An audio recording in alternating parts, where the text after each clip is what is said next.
Today we have Shaurya Agarwal with us, one of the most dynamic and the most diverse personalities and the most diverse profiles by far. Shaurya is an engineer by profession. He is also a chartered accountant. And on top of that, icing on the cake being he is a rank holder, rank 7 if I'm not wrong, Shaurya. Is that right? Yeah, correct, correct. Shaurya has also done his certification management development program, I feel, from IIM. That's the Yeah, recent amendment to his list of qualifications. So, Shaurya, it's a great honor to have you right now with us. How are you, Shaurya? How do you yeah, feel? I'm good. I'm good. I'm good. So first Shaurya, of all, thank you, Trishika, for having me here. Yeah, Shaurya is also an alumni from the CA Monk's GIR seminar, if I'm not wrong, Shaurya. So, yeah. Shaurya, tell us the most asked question that everybody may be curious to know, that why this switch over from being an engineer and then directly jumping to some other domain that's completely different from yours, that's finance. So why chartered accountancy after being an engineer? Yeah, correct. Like as you mentioned, it is the most asked question to me, and I guess there's a back story behind it. It's a long story, but to cut it short, Mhm. I guess I was more inclined towards finance domain. My father, he's also an consultant in the finance domain. He Okay. majorly works on taxation practice and insurance practice. So since during my even my engineering days, I was more inclined towards finance. That's why I switched over. Yeah, The switch over has happened, and then yeah, from becoming a chartered accountant, you went to getting a diploma in, management uh, program, if I'm not wrong, management yeah. program course from IIM. So, what is that about? Like, why that specific course? So this is a management development program which focuses on managerial capabilities, and Okay. it is the program which was hosted by the institute, the ICI Acha. itself, for all the rank Okay. holders. Okay. Okay. So, this is done by Yeah, the institute itself for all the rank holders. yeah, And what is the curriculum like in this course? Like, most of the students may get inclined to get a rank by, knowing of these incentives. So, if you could tell us. yeah. It's a huge perk of getting a rank. Like you get to experience the IIM life. You get to know how the people who are studying MBAs Yeah. are doing day to day in their daily lives. So you get to learn from very experienced professors. There are they have great source of knowledge in the management arena, which we see as lack because our curriculum is not designed in the managerial way. So yeah, there is a great scope of learning there, and also like if you are keeping 50 CA rankers inside the same premise, you are going to get networking with huge good brains out there, and Precise you would also, brains. Yeah, yeah, yeah. yeah. So it is overall a great experience. Yeah. So that is amazing. That is some of the perks that you shared with us of like getting a rank. I'm sure the most of us watching this would be driven to now get a rank. Like maybe okay, now these are the opportunities that a rank may even give to you. So Floria, you're placed at Accenture right now, right? What Mhm. domain are you working in right now? So I am currently working as a management consultant analyst. Okay. That's one of the Yeah. most cream domains that all the students, like, or every CA finalist is aspiring to get into once they get their degree. That is one of the domains that they are drawn to. So, how difficult or how easy it is to get into this domain? Your insights. Yeah, so like it required a lot of hard work because I was preparing for this interview for a long time. Like I prepared it for around a month. Even during that time, I was in the GIR workshop. So I got a good amount of guidance from Shyam sir about how to, prepare for this interview. So Mhm. it was kind of worth the effort at the end. Yeah. So for what different materials or like what different did you do from the others during this preparation time? Yes, of course, I think your rank must have helped you to get into this domain easily, because that is one of the criterias that interviewers are looking at, that okay, if a student or a child is a rank holder or is a first attempt chartered accountant, then it gets easier to get into this domain. So, is there like anything specific apart from being a rank holder that you did that helped you land this job? Like, did you go through a lot of case studies, or did you like prepare in a certain way that a lot of other students can uh, take experience and they can Yeah, also. I got you. Uh, so first of all, I would say that being a rank holder, it would help you for the shortlisting itself. But apart from that, getting into interview, facing the interviewer, the rank would not matter much. Or whatever would be matter is your confidence and your back preparation, which you have engaged in the previous month. So yeah, rank would matter till you have been shortlisted. After that, it is not a big of an issue. And even for shortlisting, I would recommend people like they could have good internships, they could have big brand names into their resume, and it they can easily get shortlisted. Now coming to my preparation, so yeah, I did solve a lot of case studies, and it was really a rigorous thing. Like every day we were having solving 5 to 10 case studies with my buddies. Like we made a close group of 3 4 persons, and we were solving case studies together. So yeah, it requires a patience, it requires to solve case So many studies. variables. Yeah. You make your brain used to looking at those questions, or you get into that analytical mode, or like, okay, how do you analyze the situation and bring out solution? So what are the primary skills that one needs to develop to get into this domain? Yeah, so basically the primary skill I would say is there are two major things the interview revolves around. Okay.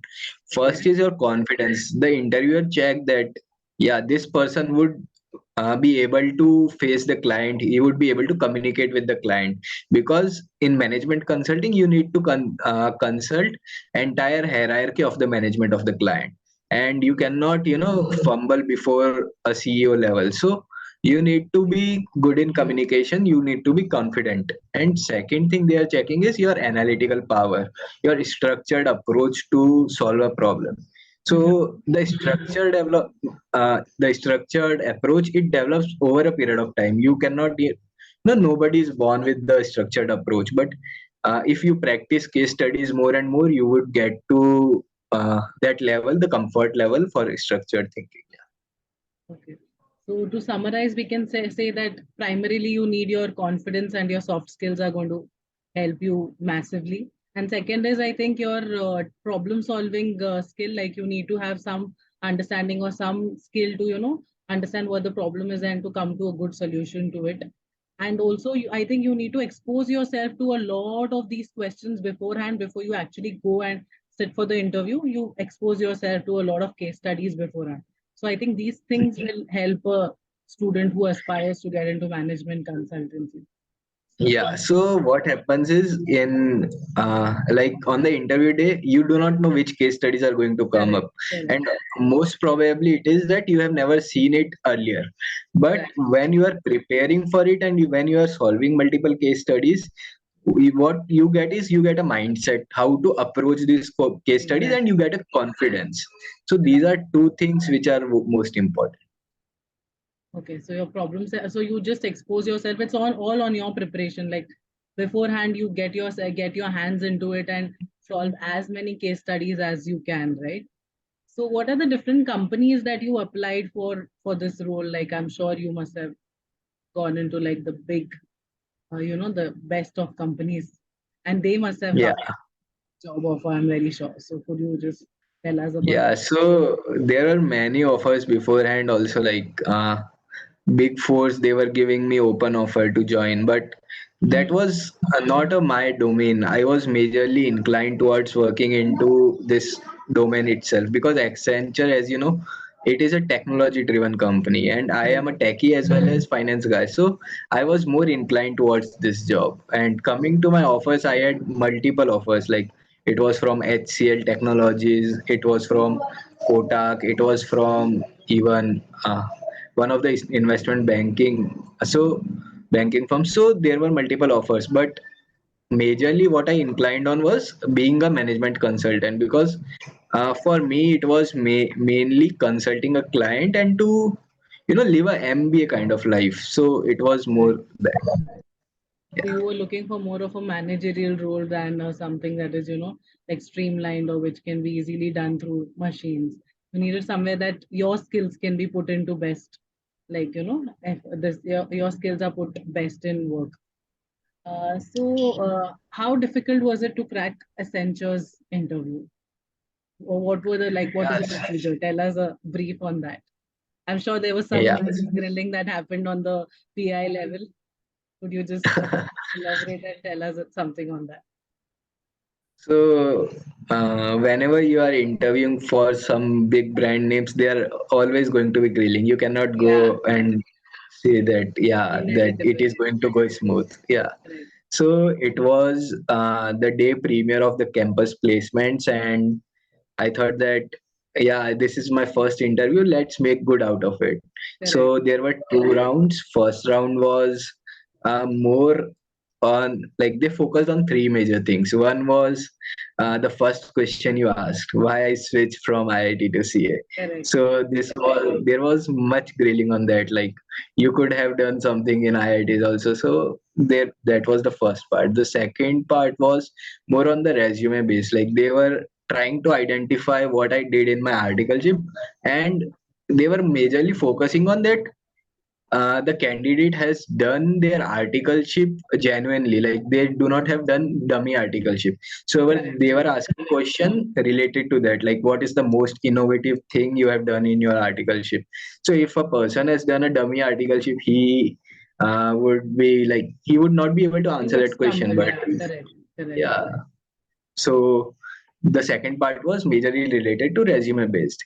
And there was third part also, which was HR based, like what are your strength and weakness, where do you see 5 years down the line. So first round was pretty much this three phases only, but second round it was more case study based. There were two case studies given to me, and yeah, they were quite different from what Challenging. I have earlier solved. Yeah, no, we cannot say that quite challenging, like, but majorly different from what I have earlier done. So, for example, one of the case study was, like, I am a management consultant of a client, and client has leakages in their documentation process. They are unable to provide the adequate documentation to the auditor on time. Uh-huh. So, what would you do in that case? What would be your like approach to handle this situation, and what would be the outcome you would want to achieve. Achha. So it was quite different. Yeah. Mm. So that's great. So basically, you had like three different levels that you were scrutinized on. That one of them was your basic HR round, and then there was your technical. Then there was a lot of.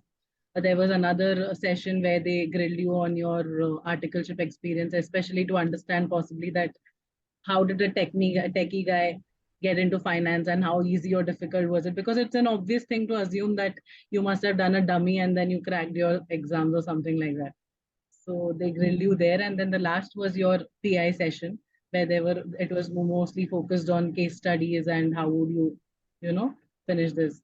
So what is the next thing for Shaurya? What is the growth trajectory that you see in Accenture or in management consultancy for that matter? Like how do you see yourself growing in the next 3 years, say 5 years? What is it next? So yeah, like Accenture, as per me, is a growth-driven company. It is hugely growth-driven company, and they are recruiting at so fast level, even during this recession in US and all. Like many companies have stopped recruiting. Many companies are, even firing away the employees. Recently, there is a news that Amazon is going to fire around 20,000 employees. In such situation, Accenture is mainly focusing on growth. So I think that, yeah, my future growth are good in this company, and currently, like, as per hierarchy, currently I am at management consulting analyst level. Okay. The next level for me would be the management consultant, and after that there would be the managerial level. So that is where you aim at. That is your focus. That is your long-term focus to go to the Yeah, managerial level and be part of the board and everything. yeah. Correct. Okay. So, Shivam, sorry, Shaurya, what is it like after like getting into once your interviews are done, everything goes smooth, and then you finally get placed at your dream company. So, what is life after that? Like after getting placed, how is your experience, and what is that about? What is it after getting your hands dirty in the actual work? Surely Yeah, better got it, got it. than whatever we read on books or whatever we read on the JD, right? Mhm. Please elaborate on So that. majorly after joining Accenture, it was around like 3 to 4 weeks of training, and training was really awesome. Like we got to identify what are the parts of key components which make the company Accenture. So Accenture is hugely technology driven company, as I told earlier. So we even played in an AR field. Like there was an augmented reality field, and the training was based on that augmented reality. So we were exposed to multiple technological arenas, like the blockchain technology, like the agile technology. So these are really awesome, and these are inclined with my own thought process, because since I told you I am a techie person, and I think that yeah, these are all things which interest me. So first few weeks were majorly based on these things. Then after I got into the company, I started working on a very big project. So it was a project which is currently, our client is currently a healthcare, the biggest healthcare provider in United States. Okay. So we are, what we are doing is we are compiling a system for them, and like there are, they have around 150 subsidiaries, and we are compiling a system in which all the financial statements of that client would be consolidated into one system. So it is related to technology as well as it is related to finance. So I guess yeah, that this is the optimum combination which I could have. So yeah, so you're at the like a perfect like the amalgamation of your degrees has like definitely helped you a lot like in this particular domain or this particular field that you've gotten into. So Shaurya, there are a lot of students who don't belong to a technology driven or a technology based background. But today the world is all about automations. It's about AI and everything is stepping in. So what are the skills that a chartered accountant who's not from a background of technology at all that you feel that they must develop right now during their preparation stage? Is there any particular applications that you need to learn or any particular skill, the technology based skill that you think that may be like of great help or would help you survive for the next 10 years? Because you cannot just survive on the basis of one finance degree in today's times, right? So is there something that you would suggest? Yeah, so there is nothing any specific, app or system or technology that you need to dwell into during your preparation stage, Okay. because CA course is itself hectic, and Yeah, you cannot do everything at all at once. once. So you need to go by step. Like while at your preparation phase, you what you can do is you can keep a broad outlook of all the technology, all the changes which are happening. Like blockchain was a very hot topic recently, so you need Right, to have just an idea of what blockchain actually is and how it is transforming our lives. right, Again, right. second thing, like artificial intelligence, it is again a hot topic, so you need to just have a broad outlook of all these technological concepts and it would be good. Yeah. So you need to just have an understanding, like a broad understanding on these topics, and and then you are good to go. I feel you need not really develop this before getting into a job because after placement, they'll anyways be training you into a particular whatever the company is using. So they'll be anyways guiding you through that process. Correct? Yeah, and even you will also have enough time to research about it more deeply, because Yeah, currently we are on lack of time doing articleship, then correct, correct. classes, then revision. So it would Right. be difficult during that stage.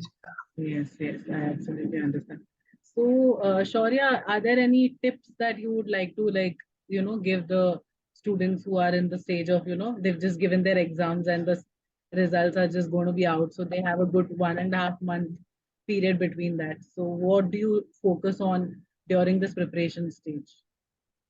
Anything Yeah, specific? so during this stage, I guess the most important thing would be, to identify the domain in which you want to go, where your interests incline. The second thing would be developing a superb resume, because first and foremost, every company is going to ask you about a resume, and if you do not have a good resume and you are building it on last day, you might miss out on certain most important points in your resume. Yeah, so I guess these are two things which you should do. Apart from that, like there are certain companies which are asking for uh, current affair kind of knowledge and company specific kind of knowledge. So if you are targeting, let's say, PSUs, and you want to get into certain PSUs, so you might go through the financial statements of those companies, because they are definitely going to ask something or other from the financial statements. Correct. So yeah, if you are targeting a particular company, you must go through their financial statements. Okay, so your tip would be that a student should be very well versed with whatever, like, the first is the resume, because that is what is like, that is what represents you to a company. For like first hand is that only that goes to a company, so they scan you on the basis of your resume. So having a very good resume is one of the thing that a student should focus on, and you should be up to date with these classes like the GIR batches you've taken. So you just be up to date and keep developing those things and identifying a domain. That's very, very important. Like, take your skill sets and then think that, okay, where I would be best put to use to. So identifying that and then being well versed with your current affairs and all of those HR interview questions, and these things might really, really help a student, right? Yeah, so like GIR, talking about GIR, it also helped me, build a resume and identify the domain, because there were many workshops organized for many from many, existing players in the industry, and I guess that was really helpful to me. Yeah, being prepared before if the results actually come out, where the student other students might just start preparing for the interviews. You're already done with preparing your interviews. All you got to do is upload your CVs and just get to the main business. So that's Very true. Yeah. that's really insightful, and a lot of students are definitely going to benefit out of all these tips and small inside stories that you've shared from Accenture and from the domain and everything. So it was wonderful chatting with you, Shaurya. Thank you for your time. Thanks a lot. Thank you, Trishika, for having me here. Yeah.